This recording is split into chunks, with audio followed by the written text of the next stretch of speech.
revient chez nous en France avec une série qui s'appelle Crime et Châtiment et qui a été découverte par un éditeur très très inventif et curieux et très mauvais genre. Qu'il faut suivre, Okno. Qui s'appelle Okno Édition. Ouais. Le patron d'Okno a découvert dans une bourse aux livres de Lille, emballé dans du plastique, un fascicule de cette collection Crime et Châtiment. On s'est aperçu qu'il faisait partie d'une série de 30.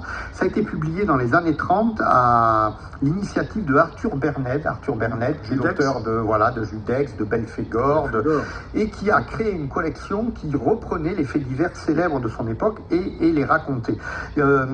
C'est essentiellement authentique. Parfois, il y a des reconstitutions de scènes de dialogue, de choses comme ça.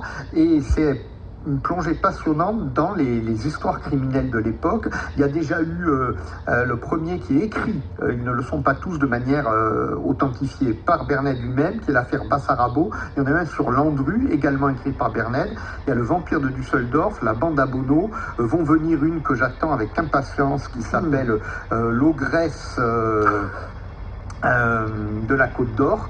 Enfin, c'est des plongées qui ont l'intérêt d'être à la fois relever des stéréotypes littéraires, des pulps et de ce genre de littérature, et en même temps de montrer ce qu'était déjà le traitement des faits divers à l'époque. En fait, ce qu'a inventé Berned et que ressuscite Okno, c'est un peu l'ancêtre de Faites entrer l'accusé ou Crime Story, ces podcasts criminels qui aujourd'hui continuent de fasciner les foules. Merci Hubert Prolongeau. Donc Crime et Châtiment, Arthur Berned, c'est chez Okno.